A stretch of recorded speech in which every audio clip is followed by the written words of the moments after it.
जैसे जैसे बिहार विधानसभा चुनाव के महीने नज़दीक आ रहे हैं वैसे वैसे वहाँ की राजनीति में हर दिन एक नया ट्विस्ट नज़र आ रहा है। इस बार एक बहुत बड़ा ट्विस्ट तब आया जब तेज प्रताप यादव ने महुआ विधानसभा सीट से चुनाव लड़ने का ऐलान कर दिया और इसके बाद से वहाँ की राजनीति में घमासान और बयानबाजियों का दौर शुरू हो गया। देखिए, तेज प्रताप यादव के राजनीतिक ड्रामे कोई नई चीज़ नहीं है। वो हर आए दिन कुछ ना कुछ राजनीति में, बिहार की राजनीति में ऐसी हलचलें करते रहते हैं जैसे पूरे देश की राजनीति उनको एक तरह से केंद्र में ले लेती है। लेकिन इस बार जिस तरीके से उन्होंने प्यार, परिवार, पत्नी और प्रेमिका के बीच में उलझते हुए बिहार विधानसभा चुनाव के दौरान अपने आप को उन्होंने सामने लाया है और वो उन्होंने कहा है कि मैं महुआ विधानसभा सीट से ही चुनाव लड़ूंगा, तो कहीं ना कहीं ऐसा समझ आ गया है कि अब लालू परिवार जो है, लालू यादव का जो परिवार है, अभी भी परिवारवाद और पारिवारिक कलह के बीच में ही फंसा हुआ है। एक तरफ तेजस्वी यादव जहां पे अपने आप को मुख्यमंत्री का दावेदार मानते हुए चुनावी तैयारियां शुरू कर दी हैं, वहीं पर तेज प्रताप यादव की ये गुगली कहीं ना कहीं आरजेडी या यूं कहें कि तेजस्वी यादव को भारी पड़ेगी। नमस्कार, मैं हूं आपके साथ पूजा और आप देख रहे हैं वन इंडिया हिंदी का शो बिहार की बात। और हमेशा की तरह हमारे साथ न्यूज़ रूम में चर्चा करने के लिए हमारे साथ ही केशव जी मौजूद हैं। सर, बहुत स्वागत है आपको हमारे शो में। हालांकि हम रोज ही मिलते रहते हैं शो में और हम डेली मिलते हैं, बातचीत करते हैं। Thank you. इस बहाने तो कम से कम आप स्वागत करते हो। तो इस बार का जो मुद्दा है वो तेज प्रताप यादव है।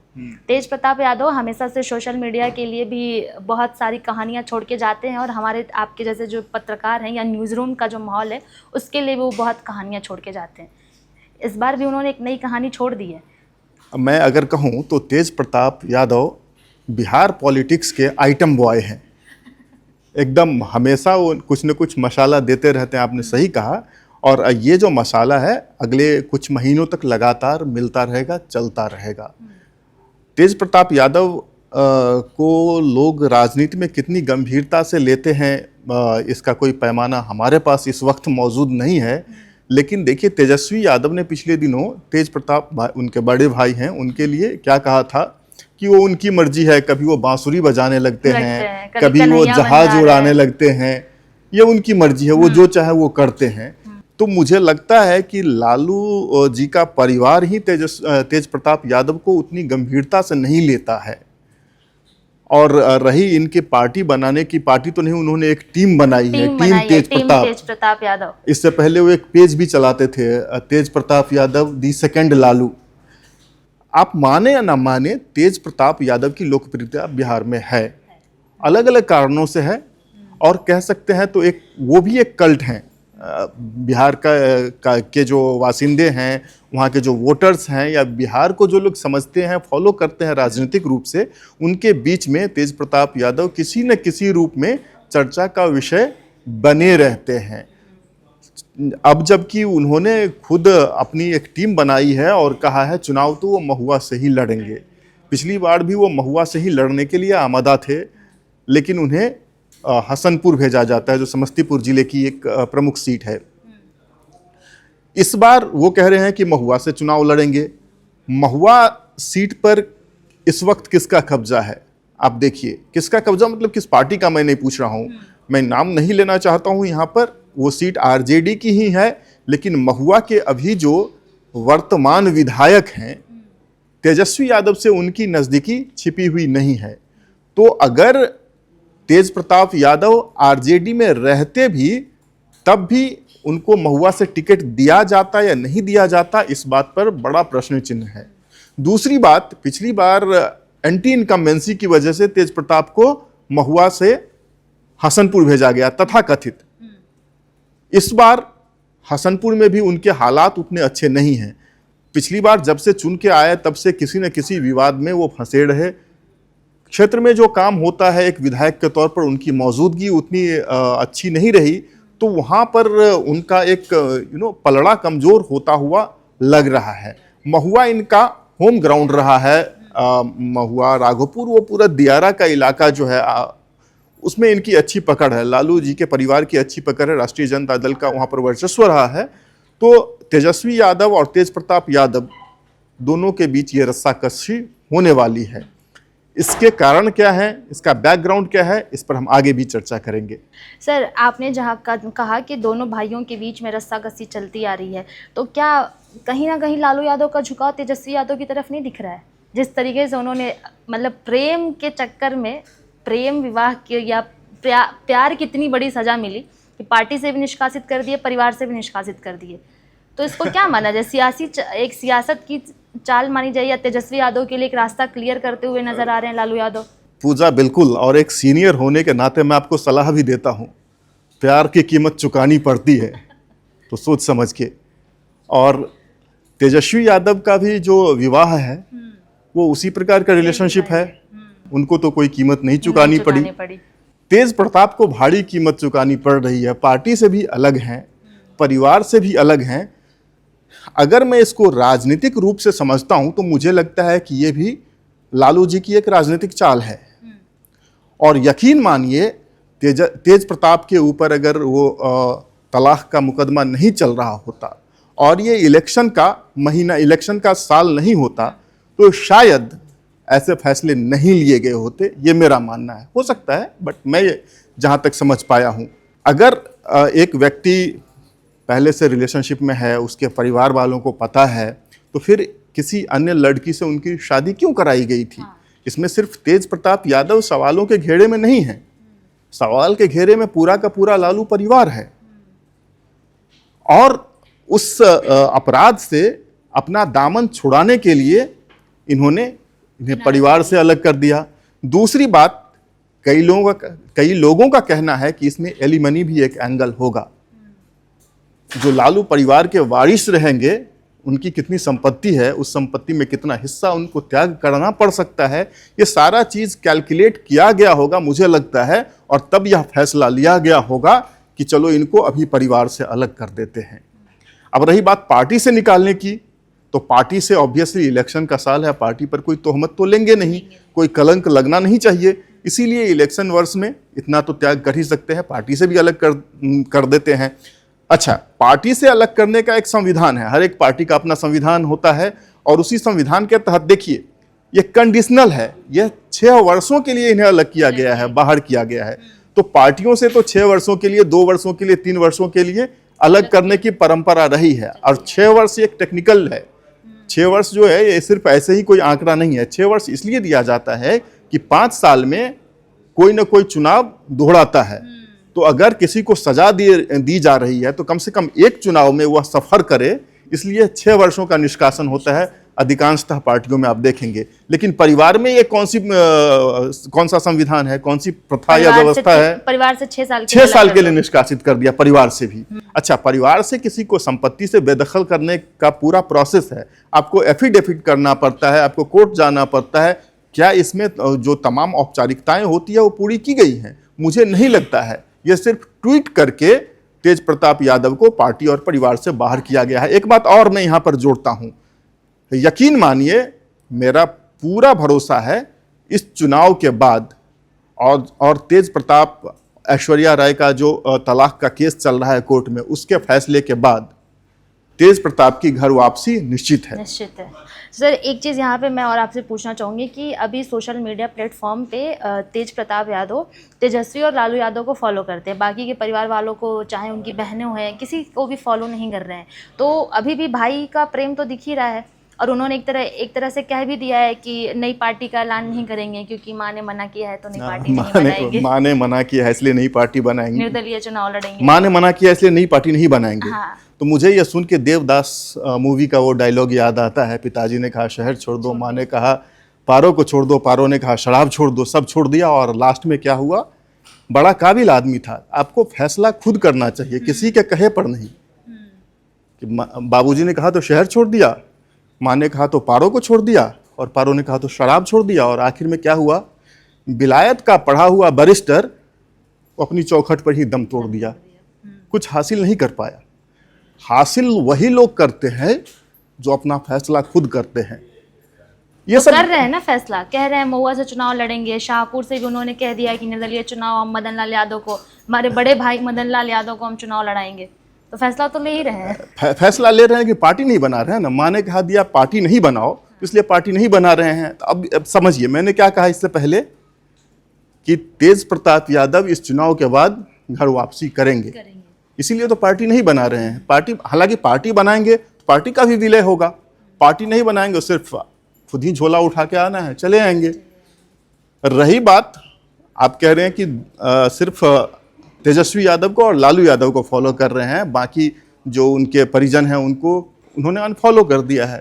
हो सकता है, कई बार हम भी ऐसा करते हैं, जो अच्छा नहीं लगता है, जिसको हम फॉलो नहीं करना चाहते उसको अनफॉलो कर देते हैं। अब सवाल है इसमें किस लिए किसको फॉलो कर रहे हैं, यह भाई भी का मुंह तो दिख रहा है ना। सम्राट चौधरी और तेजस्वी यादव का जिस तरीके से विधानसभा में हंगामा हुआ, बहस, गर्मा गर्मी बहस हुई थी, तो उन्होंने कहा कि अगर हम होते तो कुर्सी ही फेंक देते, भूत छोड़ा देते, हाँ, बुखार तो उतार देते, हाँ, बुखार उतार देते। तो भाई के पक्ष में तो बोला अरे ये तो तेज प्रताप यादव की तो यही खासियत है, ये पायलट हैं, ये बांसुरी वादक हैं, ये मेकअप आर्टिस्ट हैं, ये योगा गुरु हैं, और ये डॉक्टर वैद्य और ओझा भी हैं। भूत भी छुड़ाते हैं, बुखार भी छुड़ाते हैं, सब कुछ करते हैं। तो ये कर तो कुछ भी सकते हैं। अब सवाल ये है कि तेजस्वी को वो फॉलो इसलिए भी तो कर रहे होंगे कि देखें तेजस्वी यादव क्या लिखते हैं ट्विटर पे, क्या कह रहे हैं, उनको अपडेट मिलता रहे तेजस्वी यादव क्या कदम उठा रहे हैं। बड़ी अच्छी बात है, बड़ा मनोरंजक किस्सा ये है कि वो कह रहे हैं कि अगर तेजस्वी यादव महुआ से चुनाव लड़ेंगे तब ये राघोपुर चले जाएंगे, हाँ। अगर वो राघोपुर से लड़ेंगे तब ये महुआ से लड़ेंगे। ठीक है, तो आमने सामने की टक्कर भाई से नहीं लेना चाहते हैं। दूसरी तरफ कह रहे हैं कि तेजस्वी यादव के खिलाफ भी वो उम्मीदवार उतारेंगे। तो ये अजीब, मतलब पता नहीं पूरे मतदाता वर्ग को ये क्या कुछ बना रहे हैं। अब हालांकि ये सब हाइपोथेटिकल क्वेश्चन है, जब एक बार नामांकन हो जाएगा तभी पता चलेगा कि कौन कहाँ से उतर रहा है, कौन किसके साथ और कौन किसके खिलाफ लड़ रहा है। लेकिन बहरहाल मेरा फिर से मैं अपनी बात को अंडरलाइन करता हूं कि एक रणनीति के तहत इन्हें पार्टी और परिवार से दूर किया गया है। सर, अगर मान लीजिए कि तेज प्रताप यादव निर्दलीय बिना पार्टी के भी चुनाव लड़ते हैं, अगर वो मैदान में आते हैं, तो तेजस्वी यादव को इसका कितना भुगतान करना पड़ेगा, कितना नुकसान होगा? कुछ नहीं, तेजस्वी यादव को इसका कुछ भुगतान नहीं करना पड़ेगा, कोई नुकसान नहीं है। तेज प्रताप यादव लालटेन चुनाव चिन्ह पर लड़े या किसी अन्य चुनाव चिन्ह पर, वो किसको समर्थन करेंगे बाद में? तो तेजस्वी यादव के दोनों हाथ में लड्डू है। अगर आरजेडी जीता तो आरजेडी, अगर तेज प्रताप जीते तब भी तेजस्वी के साथ, वो तो होना ही है। तो लेकिन आरजेडी को इसको कोई नुकसान नहीं है। तो आरजेडी में तो होगा ना कि तेज प्रताप यादव का भी तो क्रेज होगा ही, तो पार्टी के अंदर कितनी बगावत होगी? नहीं, तो पार्टी के अंदर जो होना था हो गया। जो आखिर जो तेज प्रताप की टीम बनी है, उस टीम में कौन लोग हैं? कहीं से उन्होंने आयात तो नहीं किया है, लोगों को आउटसोर्स तो नहीं किया है। ये उन्हीं के पुराने सहयोगी जो हैं, पहले आरजेडी में साथ काम कर रहे होंगे, अभी इनके साथ आ गए हैं, उनमें से कुछ लोग, यही लोग रहेंगे। मतलब उसमें कुछ बदलना नहीं है। जो उनके प्रशंसक हैं आज भी उनके साथ हैं। जो आरजेडी में रहते हुए भी हो सकता है कि कुछ उनके प्रशंसक होंगे जो आज भी आंतरिक तौर पर उन्हें कुछ न कुछ सपोर्ट मुहैया करा रहे होंगे। इसमें कोई बड़ी बात नहीं है। सर, एक सवाल ये है कि अगर आरजेडी के बीच में ये बिखराव है, परिवारवाद का बिखराव है, भाई भाई के बीच में बिखराव है, और इसका चुनावी अगर जो भी नफ़ा नुकसान होगा, तो उसका बीजेपी और जेडीयू को कितना फ़ायदा मिलेगा? आप अगर इसका कोई समीकरण है तो हमारे दर्शकों को थोड़ा समझाइए। बिल्कुल, ये क्वेश्चन आज की बहस का सबसे इंटरेस्टिंग क्वेश्चन है और सबसे पर्टिनेंट है। आपको क्या लगता है, तेज प्रताप यादव के अलग चुनाव लड़ने से आरजेडी के जो आधार वोट बैंक हैं, कोट अनकोट माई समीकरण, MY समीकरण, उस पर कोई फर्क पड़ने वाला है? नहीं पड़ेगा मेरे ख्याल से। अगर मुस्लिम यादव वोट बैंक कल आरजेडी के साथ था तो आज भी आरजेडी के साथ है। तेज प्रताप यादव के निकलने से ऐसा नहीं है कि आरजेडी का वोट बैंक उनके साथ हो जा रहा है। हाँ, यह हो सकता है कि एक सीट पे जहां से तेज प्रताप लड़ेंगे, वो सीट आरजेडी के उम्मीदवार से ज़्यादा उस सीट पे इनको वोट मिल जाए, इस बात की संभावना है। ये जीत जाएं, या उस सीट पर मुस्लिम यादव जो आरजेडी के कोर वोट बैंक रहे हैं, वो तेज प्रताप यादव को वोट कर दें, ये हो सकता है। लेकिन 243 सीटों पर, या तेज प्रताप की एक सीट निकाल दे तो अन्य 242 सीटों पर आरजेडी का वोट बैंक बट जाएगा, ऐसा मुझे नहीं दिख रहा है। ऐसा होने की कोई संभावना दूर दूर तक नहीं है। वो उनके साथ हैं, उनके साथ ही रहेंगे। तेज प्रताप जैसे 2-4 और भी निकल जाएं, तब भी वो आरजेडी का जो वोट बैंक है, जब तक लालू जी जीवित हैं, वो उनके साथ ही रहेगा। सर, एक ये भी है कि जिस तरीके से भाई भाई के बीच में चल रहा है और लालू परिवार के बीच में जिस तरीके से ड्रामे, सियासी ड्रामे हमें नज़र आए हैं, तो दर्शकों के मन में भी ये सवाल ज़रूर होगा कि जो लालू यादव की सियासी विरासत है वो सिर्फ एक बेटे की तरफ ही है या दोनों की तरफ? अगर दोनों में भी बटेगा तो उनके सियासी विरासत पे कितना फ़र्क पड़ेगा? क्योंकि लालू यादव का एक जो राजनीतिक सफ़र हम देखते हैं तो काफ़ी शानदार और मतलब मजबूत रहा है। अच्छा, ये भारत के जो क्षेत्रीय दल हैं, उनकी यह मजबूरी रही है कि पार्टियां एक परिवार की होती है और उस परिवार में जब दावेदार बढ़ जाते हैं तो पार्टियां भी बट जाती है। इसमें नेता वही होता है जिसे पिछला नेता स्वीकार करता है। मतलब पिछली पीढ़ी के जो नेता रहे हैं वो अपनी अगली पीढ़ी में जिसको स्वीकार करते हैं, जिसको ये मुकुट पहना देते हैं, वही नेता होता है। इसको आप राष्ट्रीय परिदृश्य में भी समझने की कोशिश कीजिए। उत्तर प्रदेश में समाजवादी पार्टी के मुखिया थे मुलायम सिंह, और मुलायम सिंह के बाद अखिलेश उसके मुखिया बन गए। हालांकि बीच में उन दोनों के रिश्ते में कुछ टर्बुलेंस भी आया था। ये इतना जो ट्रांजिशन है बहुत ज़्यादा स्मूथ नहीं रहा था। बट अंततः मुलायम सिंह यादव ने भी अखिलेश यादव का नेतृत्व स्वीकार कर लिया समाजवादी पार्टी पर। अब दूसरे भाई हैं प्रतीक, वो तो ऐसे ही घूम रहे हैं। उनकी पत्नी है अपर्णा यादव, वो भी मतलब नेतृत्व की तलाश में ही हैं। दक्षिण में देखिए एम करुणानिधि, उनके बेटे स्टालिन और अलागिड़ी। पार्टी की कमान करुणानिधि ने स्टालिन को दी तो स्टालिन नेता हो गया, अलागिड़ी घूम रहे हैं। शिवसेना में हालांकि मतलब बेटा और भतीजा के बीच था। बाला साहब ठाकरे ने बेटे को चुन लिया, भतीजा निकल गया। तो बिहार में अगर ये होता है तो कौन सी नई बात है? हो सकता है आज न कल दोनों भाइयों के रास्ते अलग भी हो जाएं, हालांकि साथ भी रह सकते हैं। जो चीज़ भविष्य के गर्भ में है उसको इतना पहले से एंटिसिपेट नहीं किया जा सकता है। सर, एक बिहारी के तौर पे और एक पत्रकार के तौर पे क्या तेज प्रताप यादव को बिहार के मुख्यमंत्री के रूप में देखना चाहते हैं आप? अब मेरे देखने ना देखने से क्या फर्क पड़ जाता है? नहीं, एक बिहारी के तौर पे तो ओपिनियन होगा ना। नहीं, बिहारी के तौर पे ओपिनियन है तो मैं भी बिहारी हूँ, तेज प्रताप यादव भी बिहारी हैं। जितना हक तेज प्रताप का मुख्यमंत्री की कुर्सी पर है उतना ही मेरा भी है। तो मैं तो चाहूँगा कि तेज प्रताप के बदले मैं बन जाऊँ। लेकिन अंततः बनेगा तो वही जिसको बिहार के मतदाता चुनेंगे। अगर बिहार के मतदाता चुनते हैं तेज प्रताप यादव को तो मुझे इसमें कोई आपत्ति नहीं है। एक बिहार के तौर पर भी मुझे खुशी होगी और एक पत्रकार के तौर पर हम उसका फिर से उसका विश्लेषण करेंगे कि तेज प्रताप यादव को क्यों चुना गया है। हमारा तो यही काम है।